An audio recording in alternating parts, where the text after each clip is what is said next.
On va ouvrir la parole de Dieu et le titre de mon message ce matin, c'est « Quand venir à l'église ne suffira plus ». Quand venir à l'église ne suffira plus. J'ai vraiment l'impression que ce que je vais vous apporter ce matin, c'est un petit peu comme si vous allez à une séance d'ostéo ou de chiro ou la mère rouge quand elle exerçait encore, ça va vous remettre un petit peu en ligne. Il y a des choses qui vont se remettre. Quand elle m'avait remis d'un torticolis, elle avait commencé par les pieds, vous voyez, donc ça remonte tous les nerfs, il faut que ça se remette en place. Et c'est un petit peu cela que le Seigneur va faire dans nos vies ce matin. Vous êtes prêts? Amen. Quand venir à l'église ne suffira plus. Peut-être que vous êtes là dans votre vie d'église à venir seulement le dimanche matin au culte, et c'est bien, c'est une bonne chose de venir le dimanche, ou alors on vous voit que de temps en temps. Peut-être que vous venez, vous entendez la parole de Dieu, vous lisez la Bible, mais vous repartez sans rien vivre de particulier dans la semaine avec Dieu. Eh bien, laissez-moi vous dire que bientôt, cela ne suffira plus pour rester véritablement un chrétien, si nous voulons suivre Christ. En fait, le titre est un petit peu provocateur, mais ça ne suffit déjà plus de venir seulement à l'église le dimanche matin pour se dire chrétien, véritable, pour dire que l'on suit Christ. Ça ne suffit déjà plus. Si on est un véritable disciple, on a besoin de plus que venir à l'église, plus que donner son offrande et dire j'ai fait ma part, Seigneur, je te donne ce que je te dois. Plus que de faire une belle prière dans l'église de temps en temps. Les temps viennent où notre foi va être mise à rude épreuve et notre résistance va être testée. Est-ce que vous avez déjà vu des tests de résistance? Parfois, on voit, il y a des reportages qui sont faits par rapport aux jouets de Noël qui sont construits. Il y a des tests de résistance. Vous voyez le nounours en peluche qui est tiré de tous les côtés, et puis on voit si la tête lâche, enfin bref, voilà, les bras. Il y a des tests de résistance. Et quelque part, la fin des temps, les temps qui viennent, et je pense que depuis le Covid, il y a véritablement une marche de plus qui a été franchie, comme des vagues mondiales qui viennent sur nos vies et qui vont tester notre résistance dans la foi au Seigneur. Quand venir à l'église ne suffira plus. Ces tests de résistance vont être faits au fur et à mesure du temps, à tel point que Jésus va même poser cette question alors qu'il était sur terre. Quand le Fils de l'homme viendra, trouvera-t-il la foi sur terre? Et heureusement, il le laisse en forme de question. Ce qui fait qu'il n'y a pas de fatalité. Nous pouvons répondre à la question, oui, jusqu'au bout, Seigneur, tu trouveras ma foi. Et prendre conscience de l'engagement que c'est. Pas à la légère, comme Pierre a pu le faire, en disant, non, mais de toute façon, moi je vais te suivre jusqu'au bout. C'est pas si facile que ça. Trouvera-t-il la foi sur la terre? On a un petit peu, et merci Seigneur, on a la chance d'avoir le confort d'une vie d'église. Vous êtes assis sur des chaises, vous êtes confortablement installés pour écouter la parole de Dieu. Vous avez une belle sono, des musiciens, vous avez même l'affichage, tout. Magnifique. Tout ça, c'est pas le cas partout. Et il y a des frères, des sœurs, qui sont dans des pays en train de se cacher pour vivre leur foi, pour être en communion, en église ensemble. Et ça aussi, c'est être chrétien. Ça montre bien que votre vie d'église, là, le fait que vous veniez peut-être seulement le dimanche matin ou de temps en temps aux réunions de semaine, c'est pas ça être chrétien. Ça fait pas l'ensemble de la définition de votre vie chrétienne. Alors, on va ouvrir ensemble dans l'évangile de Luc au chapitre 17 et on va voir ce que nous dit Jésus justement sur les temps que nous vivons là, en ce moment.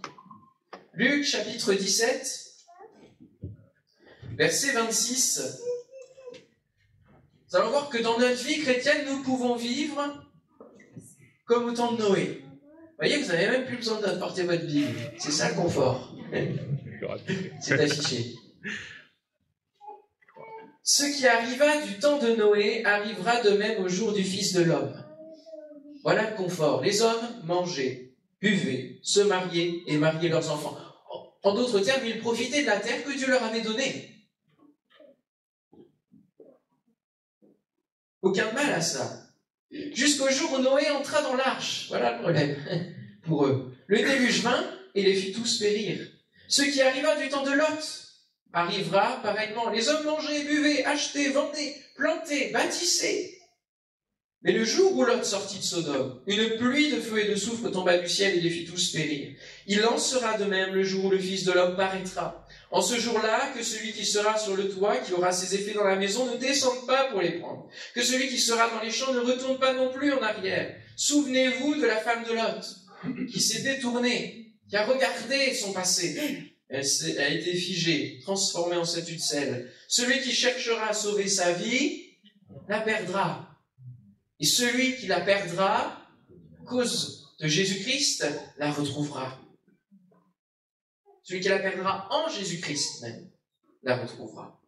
Jésus est clair ici. Il ne nous cache pas les choses. Il ne nous dit pas que la vie chrétienne, c'est quelque chose de... Il n'y a aucune épine, il n'y a aucun caillou dans le chemin de la vie chrétienne. Non, Jésus est très clair.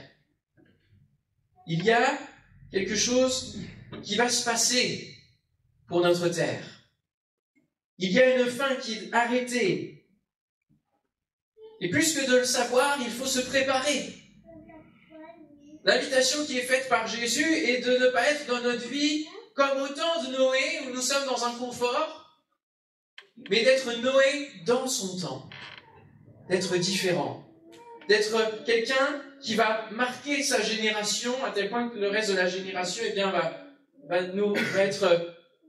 avoir une destination différente de sa destination à lui. Au temps de Noé ou au temps de Lot, il y avait de l'insouciance, il y avait du confort, il y avait de la moquerie sur justement l'attitude de Noé et son arche. Qu'est-ce que c'est que ce truc? Pourquoi tu construis ça? Il a dû avoir tellement de critiques, tellement de moqueries, parce que c'est un projet fou de croire ça, de croire que Dieu t'a dit ça. Il y avait de la haine du Créateur. Puisque, même après Noé, il y aura l'envie de se faire un nom avec la tour de Babel, de se séparer de ce Créateur-là, et d'avoir une autogestion. Et puis, il y avait surtout l'accroissement de la méchanceté. La problématique, c'est de se dire qu'en tant que chrétien, dans le confort de nos vies chrétiennes, oui, le Seigneur revient, on le sait, on le dit, mais bon, Seigneur, pas trop vite quand même. J'ai envie de vivre mes plans, j'ai envie de vivre mes projets personnels, j'ai envie de voir ceci se réaliser. Alors Seigneur, pas trop vite. Ça, c'est une problématique, un danger. Le danger, c'est de profiter du confort que nous avons, d'aller dans une église qui est bien aménagée, tout cela. Et l'on vient finalement sans plus trop savoir quel est l'objectif.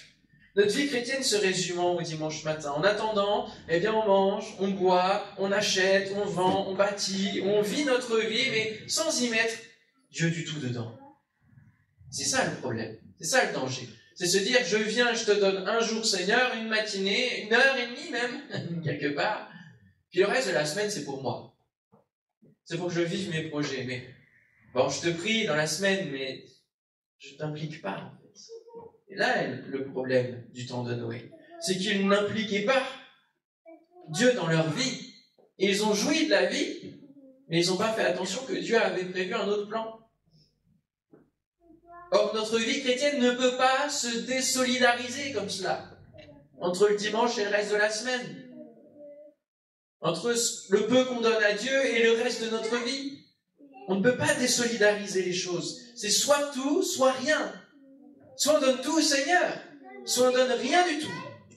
Et il faut faire un choix. J'aimerais lire avec vous une lettre, et peut-être écoutez-la, je vais vous la lire. Et c'est dans 2 Pierre, et je vous invite vraiment dans la semaine qui suit à lire les épîtres de Pierre en entier, pour fortifier le message de ce matin. Il va dire, mes chers amis, voici déjà la 2e lettre que je vous écris. Dans l'une comme dans l'autre, je cherche à stimuler en vous une saine manière de penser, en vous rappelant l'enseignement que vous avez reçu. Souvenez-vous en effet les paroles dites autrefois par les saints prophètes, ainsi que le commandement du Seigneur et Sauveur que vos apôtres vous ont transmis. Sachez tout d'abord que dans les derniers jours, des moqueurs viendront, et vivront au gré de leurs propres désirs. Ils tourneront votre foi en ridicule, et ça te concerne, mon frère, ma sœur. Eh bien, il a promis de venir, mais c'est pour quand? Nos ancêtres sont morts, et depuis que le monde est monde, rien n'a changé.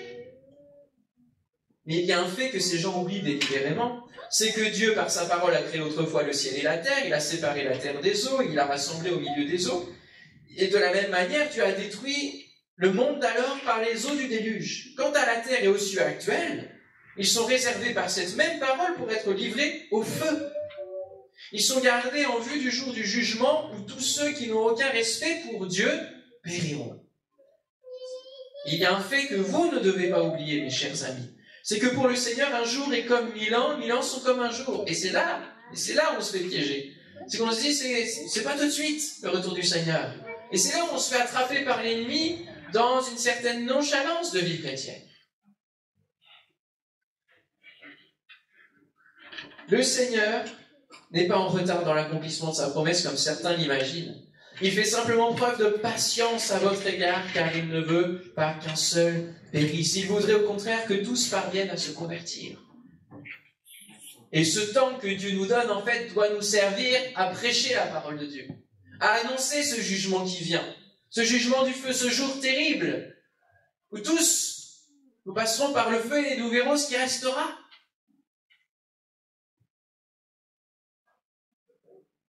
Il ne tarde pas, mais dans son amour, il patiente. Le jour du Seigneur viendra comme un voleur. En ce jour-là, le ciel disparaîtra dans un fracas terrifiant, les astres embrasés se désagrégeront et la terre se trouvera jugée avec tout ce qui a été fait sur elle. Puisque tout l'univers doit ainsi se désagréger, quelle vie sainte vous devez mener et combien vous devez être attachés à Dieu en attendant que vienne le jour de Dieu et en attendant sa venue. Et oui, ce qui passera par le feu, on va voir ce qui reste. Et comme ce feu de Dieu, il est saint, eh bien si ta vie est déjà sainte, elle ne sera pas atteinte par ce feu. Elle restera intacte, ta vie.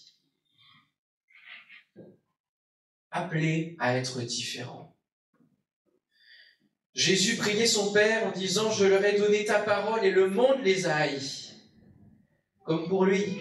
Parce qu'ils ne sont pas du monde, comme moi je ne suis pas du monde.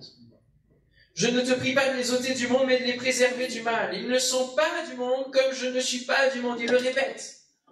Vous êtes appelés, mon frère, ma sœur, tu es appelé à être différent. Peux-tu poser cette question à ton voisin? Es-tu encore de ce monde? Vous avez peur de poser la question. Es-tu encore de ce monde, mon frère, ma sœur? Où est-ce que tu es de l'autre? Qu'est-ce que tu vas répondre? Es-tu encore de ce monde?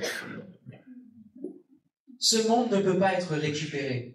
Et je ne parle pas forcément du côté physique, parce qu'on a vu pendant le confinement que quand l'activité humaine s'arrête, la nature reprend vie. Mais ce monde ne peut pas être récupéré parce qu'il est envahi par la méchanceté, par le péché. Et l'ADN est inscrit depuis tellement longtemps qu'il faut qu'il y ait une destruction. Mais il y a une perspective, alléluia.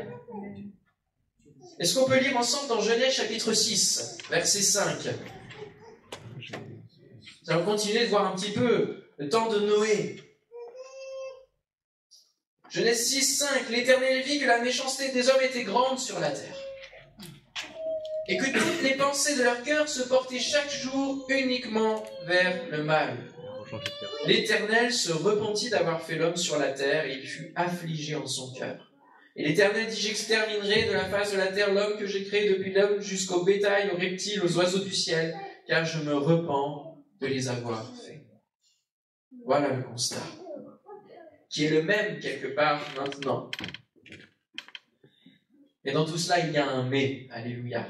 Juste après ce constat, il y a un mais. La Bible n'est pas un livre de malheur ou un livre qui annonce des malheurs ou qui fait seulement des constats terribles. La Bible, la parole qui sort de la bouche de Dieu annonce que dans ce malheur, eh bien, il y a un moyen de salut. Alléluia. Et ce moyen de salut, ce n'est plus l'arche en bois, mais c'est un autre bois qui est là, c'est le bois de la croix. C'est ça votre arche. C'est ça votre pont qui vous permet d'aller de cette terre jusqu'à la nouvelle terre et les nouveaux cieux que Dieu prépare, où il n'y aura plus la méchanceté. Alléluia. Il le fait pour ceux qui recherchent à se reconnecter au Créateur. Et c'était le cas de Noé. Mais Noé trouva grâce aux yeux de l'Éternel. Alors que Dieu avait résolu dans son cœur de détruire la terre, bien cette résolution s'est accomplie, mais il a sauvé. Il a cherché des hommes qui se tenaient au pied de lui, qui cherchaient une connexion, une relation avec lui. Il en a trouvé un seul sur l'ensemble de l'humanité de l'époque. Noé trouva grâce aux yeux de l'Éternel. Voici la postérité de Noé. Noé était un homme juste et intègre dans son temps, dans sa génération. Noé marchait avec Dieu. Noé engendra 3 fils, Sem, Cham, Japheth. La terre était corrompue devant Dieu, la terre était pleine de violence. Voici l'appel à être différent. Ne soyons pas dans notre vie comme au temps de Noé, mais comme Noé dans son temps, dans sa génération. Il avait des qualités spirituelles qui ont fait la différence pour lui. Elles pouvaient impacter les autres, mais c'était d'abord pour lui. Et le salut vous concerne chacun personnellement. Votre choix de suivre Christ vous concerne vous pour votre propre vie, pour votre propre salut.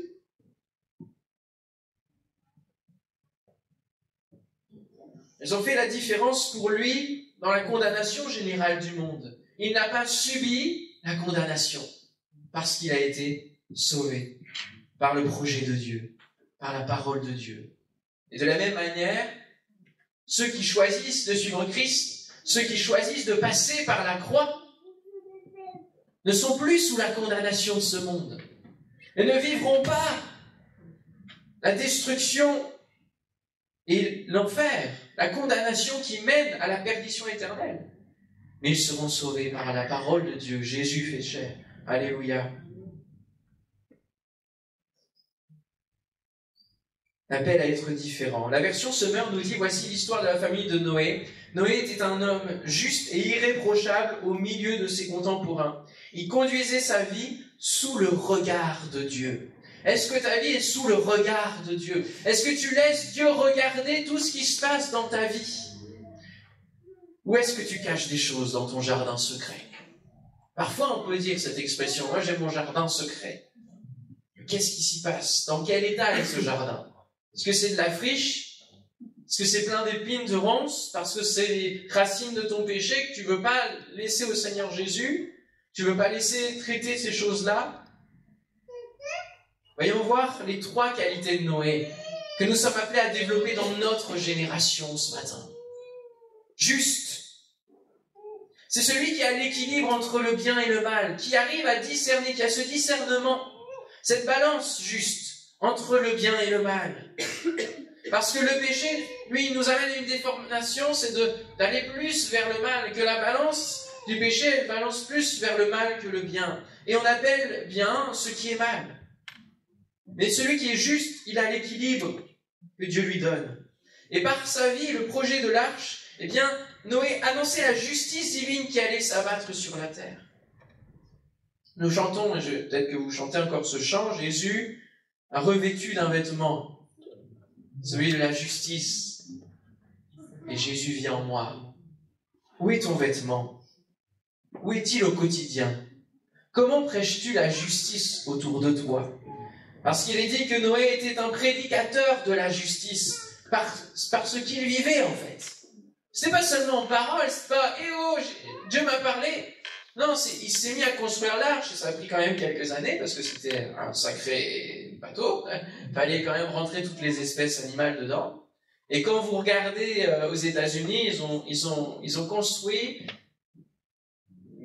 pièce par pièce, ils ont reconstitué l'arche, grandeur nature. Quand vous regardez les voitures qui sont garées à côté, c'est pas un petit bateau, c'est un sacré projet. Par cette construction, il annonçait qu'il y avait quelque chose qui se préparait pour le monde entier.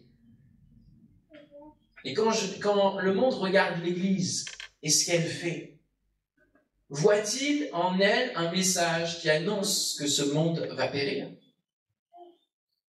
Ou voit-il en elle des divisions, des débats, de la confusion? qui fait que le monde se dit non, je continue à jouir de la vie, ça m'intéresse pas. Que voit-il lorsque l'Église se met en action? Prêches-tu cette condamnation et ceux qui t'entourent en mettant le Seigneur en priorité dans ta vie? Annonces-tu son retour prochain à ceux qui te disent que notre monde s'écroule? Parce que oui, le monde voit bien que ça commence à s'écrouler, n'est-ce pas? On dit même que la couche, l'atmosphère est en train de baisser, que le réchauffement climatique va plus vite que les estimations des scientifiques. Il y a bien des choses qui... Le feu, la sécheresse arrive. Et là, il y a des occasions de parler de cette justice. Parfois, on ne sait pas trop comment aborder les choses, mais laissez les gens parler des actualités et rebondissez dessus en disant « c'est écrit, c'est écrit, dans la Bible c'est écrit que tout va arriver au feu et que de ce feu-là, il faut en sortir, il faut en être sauvé. Avertis-tu ceux qui sont autour de toi que le temps est court?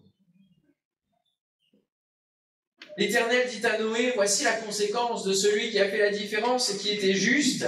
Entre dans l'arche, toi et toute ta maison, car je t'ai vu juste devant moi parmi cette génération. Alléluia. Ça fait un écho avec ce que Jésus dira lorsque nous nous présenterons devant la porte de l'éternité.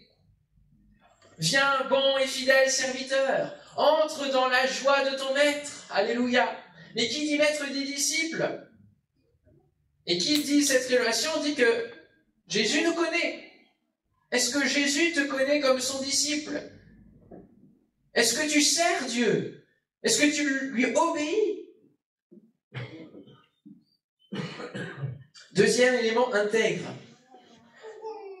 Ça nous parle de se préserver du péché qui nous environne, qui peut nous envelopper si facilement, comme le dit la parole de Dieu. Péché duquel on est sorti et quoi? Alors, il revient vers nous et dit, mais je suis toujours là, si tu veux, il n'y a pas de problème. Se garder face aux pressions du monde, face aux pressions sociétales, et elles vont se faire de plus en plus fortes. Regardez les pressions sociétales dans Sodome et Gomorrhe, auprès de Lot. Lot était là. Mais il est dit que son âme était tourmentée par ce qui se passait. Il essayait de rester juste. Il aurait mieux fait de partir, on va se dire. Mais ça, c'est l'image du monde. On ne peut pas partir du monde, là. Pas tout de suite. Et on vit dans le monde qui est péché. Et donc notre âme est tourmentée, notre âme est pressurisée, notre âme est testée, notre foi est testée dans sa résistance aux pressions sociétales. Aujourd'hui, tu n'as pas encore couché avec quelqu'un, tu es un retardé mental. Tu n'as pas testé la cigarette, la drogue, tu ne connais rien à la vie. Tu n'as pas testé tout ce que le monde te propose, mais qu'est-ce que tu fais? Tu corriges ton enfant dans un cadre équilibré, tu es quand même maltraitant. Ce sont quelques exemples parmi d'autres de pressions qui viennent là, dès le plus jeune âge, et qui nous donnent le défi de l'intégrité. L'un des proverbes nous dit « Celui qui mène une vie intègre trouvera le salut. Mais l'homme corrompu qui suit deux chemins à la fois tombera dans l'un ou l'autre. » Mon frère, ma sœur, ne reste pas sur ces deux chemins, dans cette confusion. Reste dans ta vie intègre. Suis les commandements du Seigneur qui sont esprit et vie, qui sont la vie pour toi. Troisième caractéristique, il marchait avec Dieu. Qu'est-ce que c'est beau cette image. Marcher avec Dieu. Alléluia. Noé, il marchait avec Dieu, ça veut dire quoi? Qu'il marchait, comme l'a dit Michael au tout début, et qui correspond véritablement à ce que je partage maintenant, par la foi. F, fermeté. O, obéissance. I, intégrité. Par la foi, il marchait avec Dieu. Et c'est souligné dans le célèbre chapitre des héros de la foi au verset 7, Hébreux 11, 7, par la foi, Noé a construit un bateau pour sauver sa famille. Il avait pris au sérieux la révélation qu'il avait reçue au sujet d'événements qu'on ne voyait pas encore. En agissant ainsi, il a condamné le monde Et Dieu lui a accordé d'être déclaré juste en raison de sa foi.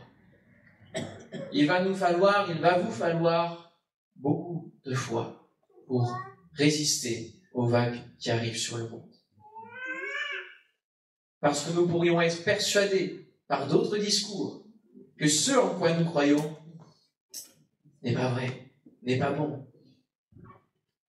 Prendre au sérieux ce que Dieu nous dit et laisser les moqueurs continuer leur chemin. Soyez différents, mes frères, mes sœurs, et craignez l'Éternel en pratiquant ces 3 éléments. Et c'est là que nous verrons la différence. C'est là que le monde verra la différence. C'est comme ça que se termine l'Ancien Testament. Au travers du prophète Malachie, il va dire alors, ceux qui craignent l'Éternel se parlèrent l'un à l'autre. L'Éternel fut attentif et il écouta. Et un livre du souvenir fut écrit devant lui pour ceux qui craignent l'Éternel et qui honorent son nom.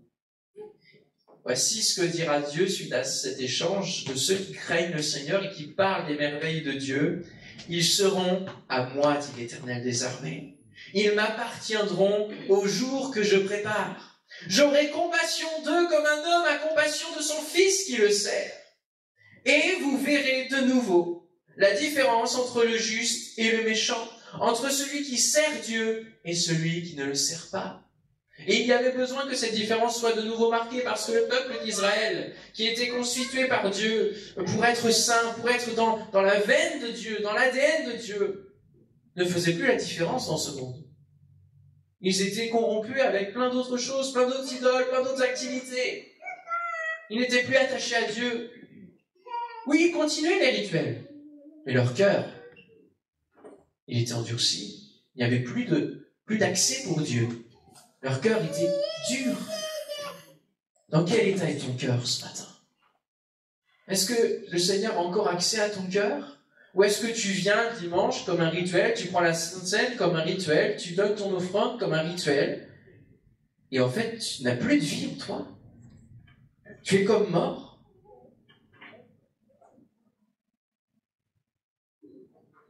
Chrétiens, attachez vos ceintures. Le monde va aller de plus en plus dans la déconstruction de tous les repères. Et on le voit. On déconstruit l'histoire. On déconstruit les monuments. On déconstruit la pensée. On remet en question toutes les valeurs. Et on sombre dans 2 éléments qui sont marquants, la confusion et le mensonge. Et ça va aller grandissant. Et avec la venue de l'intelligence artificielle, ça ne va pas aider. Parce que j'imagine, comme l'intelligence artificielle va pouvoir imiter les voix, par exemple. Imaginez, quelqu'un vous appelle et c'est la voix de quelqu'un que vous connaissez, qui commence à vous parler de quelque chose, d'une croyance, etc. Et vous pensez que c'est la personne que vous connaissez, mais en fait, c'est juste l'intelligence artificielle. Imaginez le bazar que ça va engendrer, toutes ces choses. Confusion et mensonge. Alors que faire face à cela? Que faire dans ce monde où on entend confusion et mensonge? Il n'y a qu'une seule chose qui peut triompher. Face au mensonge, la vérité. Je suis le chemin, la vérité et la vie. Alléluia. Dans cet ordre-là, c'est important. Je suis le chemin. On découvre le chemin au travers de Christ. Un chemin de vie chrétienne. Je suis la vérité, parce qu'il sait que pour tenir dans notre vie chrétienne, il y a besoin de cette vérité qui soit rappelée pour ne pas nous écarter de ce chemin.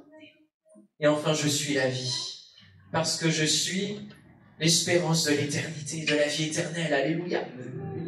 Waouh, quel beau programme. La vérité peut triompher.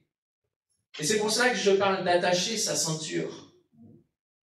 Parce que l'apôtre nous dit dans Éphésiens 6 qu'il faut que dans les armes du chrétien soit attachée la ceinture de la vérité.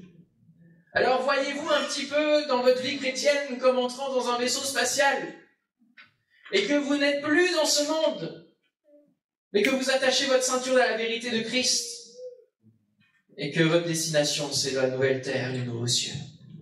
C'est le nouveau paradis où il n'y aura plus de péché, plus de méchanceté, plus de douleur, Plus de souffrance, alléluia. Attache ta ceinture, mon frère, ma sœur, dès maintenant. La ceinture de la vérité. Ne te dis pas, je la mettrai à la toute fin. Non, non, non, parce que tu ne sais pas quand le vaisseau va partir.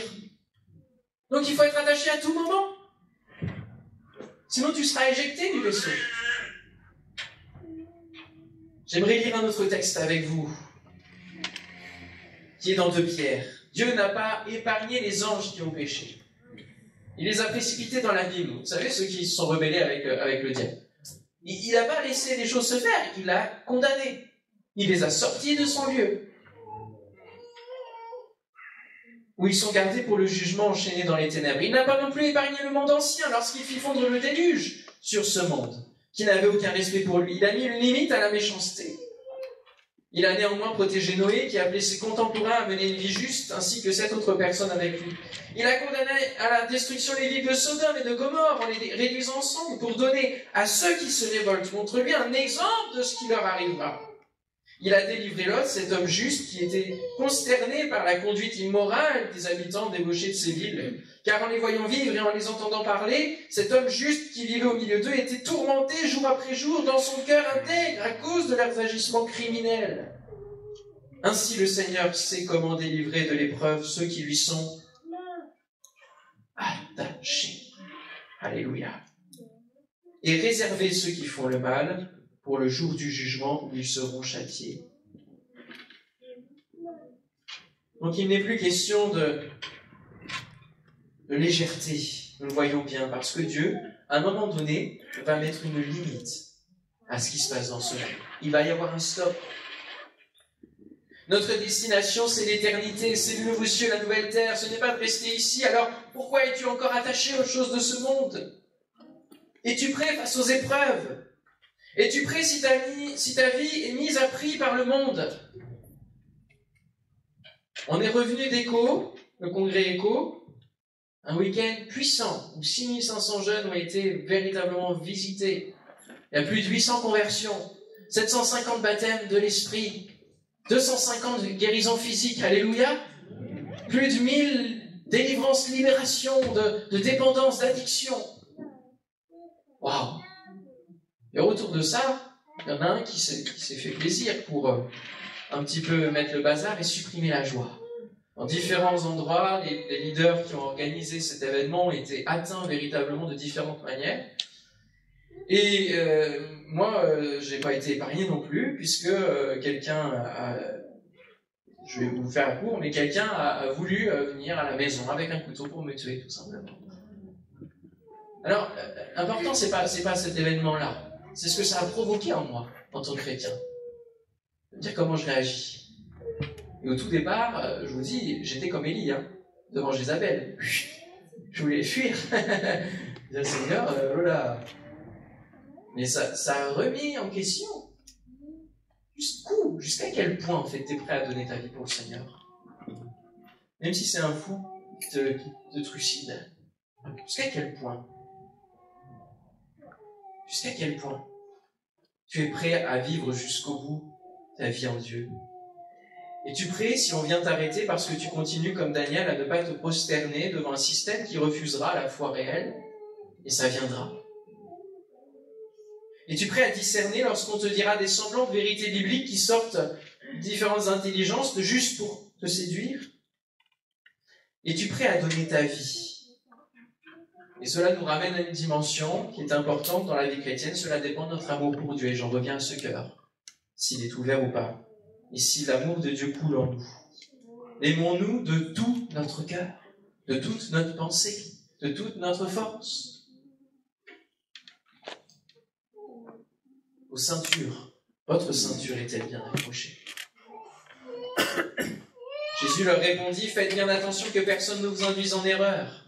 Car plusieurs viendront sous mon nom en disant « Je suis le Messie » et ils tromperont beaucoup de gens. Parfois, quand on lit ce texte, on se dit « Mais de toute façon, ce sera tellement gros que je le verrai. » Détrompons-nous. L'ennemi est subtil pour nous perdre. Il vient nous séduire avec tellement de ruses. Vous entendrez parler de guerre et de menaces de guerre. Ces choses-là sont déjà arrivées. Attention, ne vous laissez pas troubler par ces nouvelles. car cela doit arriver, mais ce ne sera pas encore la fin.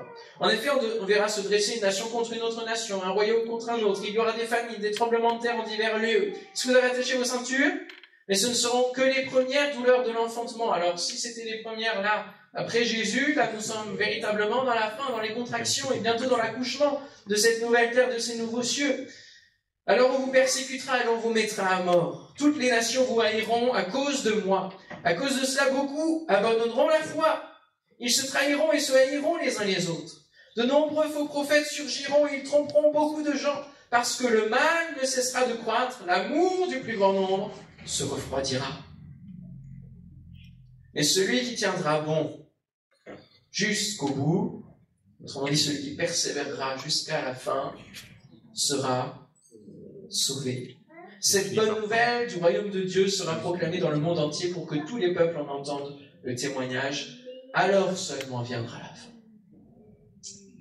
En conclusion, j'aimerais te dire, sois l'Église, mon frère, ma sœur, pour affermir tes frères, tes sœurs. Dans tout ce que tu vas vivre dans ta vie personnelle, dans la semaine, comme épreuve, comme défi, comme œuvre à accomplir pour Dieu, eh bien, sois un membre de l'Église qui va affermir ses frères, ses sœurs. Parce que nous allons avoir besoin les uns des autres pour tenir bon dans la tempête. Nous allons avoir besoin que tout le monde reste dans le navire, dans le bateau, alors que nous sommes près de s'échouer. Ça me fait penser à l'épisode où Paul raconte justement, acte 27, cette tempête où, bon, il est pris par lui-même dans le bateau. Et il va dire, s'il y en a un seul qui s'échappe, nous sommes tous perdus. Il va vivre cette épreuve horrible, ils vont en réchapper. Juste après, qu'est-ce qui se passe? Il y a le feu, et puis il y a le serpent qui mord Paul. Et on se dit, mais ça ne s'arrête pas. Et parfois, peut-être que vous êtes déjà maintenant dans l'épreuve. Et vous vous dites, mais ça ne s'arrête pas. Et moi, j'en ai marre, j'ai envie de tout lâcher. J'ai envie de tout abandonner. La foi, tout. Parce que c'est épreuve après épreuve après épreuve, et ça m'use, et ça me fatigue. Je me dis, Seigneur, jusqu'à quand? Et là, on peut se dire pour Paul, mais jusqu'à quand? On a le serpent qui vient de sortir d'un naufrage, et il y a un serpent qui le mord en plein feu. Mais ce qui est fort avec Paul, c'est que c'est pas lui qui vit, c'est Christ qui vit en lui. Et alors tout cela, eh bien, il en réchappe. Parce que Dieu, c'est Christ qui vit en lui. Si Christ vit en toi, le feu ne t'atteindra pas. Amen. L'eau ne te submergera pas. C'est la promesse du prophète. Voilà à quoi sert l'Église, pour s'affermir les uns et les autres, pour s'encourager tout au long de la semaine, pour prier les uns pour les autres. Te soucies-tu de ton frère, de ta sœur, pendant la semaine? De celui que tu n'as pas vu justement le dimanche, qui est peut-être en péril? Ce n'est pas que le boulot du pasteur que d'appeler les uns et les autres. C'est notre travail à tous. Amen. Alléluia. Et quand les anciens qui le font actuellement ne seront plus, est-ce que le relais sera déjà pris? J'aimerais vous laisser cette dernière lettre qui est écrite par Jésus à l'église de Sardes. Et qui dit, voici ce que dit celui qui a les 7 esprits de Dieu et les 7 étoiles. Je connais ta conduite. Je sais que tu passes pour être vivant, mais en fait tu es mort. Deviens vigilant et raffermis ceux qui restent et qui étaient sur le point de mourir. Voici votre appel en tant qu'église de Flers. Raffermis ceux qui restent et qui étaient sur le point de mourir, car je n'ai pas trouvé ta conduite parfaite devant mon Dieu. Rappelle-toi donc comment tu as reçu et entendu la parole. Obéis et change. Car si tu n'es pas vigilant, je viendrai comme un voleur et tu n'auras aucun moyen de savoir à quelle heure je viendrai te surprendre. Cependant, tu as Sardes quelques personnes qui n'ont pas sali leurs vêtements. Elles marcheront avec moi en vêtements blancs, car elles en sont dignes. Le vainqueur portera ainsi des vêtements blancs. Je n'effacerai jamais son nom du livre de vie. Je le reconnaîtrai comme mien en présence de mon Père et de ses anges. Ça fait écho à ce que dit Jésus, celui qui aura prétendu ne pas me connaître devant les hommes. Je ne le reconnaîtrai pas non plus devant mon Père céleste. Alors ce matin, que celui qui a des oreilles, et j'espère que vous en avez bien 2 à l'écoute, entende ce que l'Esprit dit à l'église de Flers. Amen. On prie le Seigneur ensemble, et vraiment je vous invite à lire les épîtres de Pierre pendant la semaine, à les méditer. dans votre vie personnelle pour conforter tout ce que Dieu vous dit ce matin. Tout ce que Dieu nous dit ce matin, parce que ça me concerne, ça concerne l'ensemble des chrétiens de cette génération. Je crois que le Seigneur, nous le verrons revenir. Seigneur, merci pour ta présence. Merci pour ta parole, qui n'est pas juste une crème bienfaisante, un baume, mais qui parfois est véritablement à séparer, jointure et moelle, à séparer les choses pour que nous puissions véritablement discerner ce qui ne va pas encore dans nos vies et ce qui est à régler, afin que nous soyons encore plus saints, Seigneur, pour toi, afin que nous te soyons encore plus attachés, Seigneur, afin que la vérité soit véritablement sainte autour de notre taille, et que la ceinture ne soit pas, il n'y ait pas de jeu dans la ceinture, mais qu'elle soit véritablement bien serrée, qu'elle nous tienne, toute chose, toute notre vie, afin de ne pas être honteux si le pantalon tombe, parce qu'il ne tombera pas, parce que la ceinture sera là. Seigneur, donne-nous de ne pas nous retrouver honteux devant toi lorsque tu paraîtras, mais être là plutôt veillant et attendant ton retour avec une espérance et une hâte de te voir, Seigneur, comme jamais nous n'avons pu avoir. Seigneur, je te prie véritablement pour ton Église, afin que ton Église, Seigneur mon Dieu, et ceux qui ont été touchés par ce message ce matin, puissent devenir des éléments de l'Église de Flers, Seigneur mon Dieu, qui vont être des piliers, des colonnes, au nom de Jésus, que chacun se sente concerné par le fait de s'encourager, d'affermir son frère, sa sœur, et de se dire, ensemble on va tenir bon parce que Christ est avec nous, ensemble on va tenir bon parce que nous sommes sur le bon chemin, alléluia, ensemble on va tenir bon parce qu'il y a une espérance au bout, alléluia, il y a la vie éternelle, ah, merci Seigneur. Oh Seigneur, nous voulons nous encourager les uns les autres, et ta parole ce matin, même si elle reprend, elle nous encourage. Elle nous amène à changer encore de vie, à façonner notre caractère, à ce que notre vie soit encore plus sainte pour toi, Seigneur, et qu'elle te plaise. Oh Seigneur, que ton nom soit glorifié. Merci Saint-Esprit de nous aider dans toutes ces choses. Au nom de Jésus.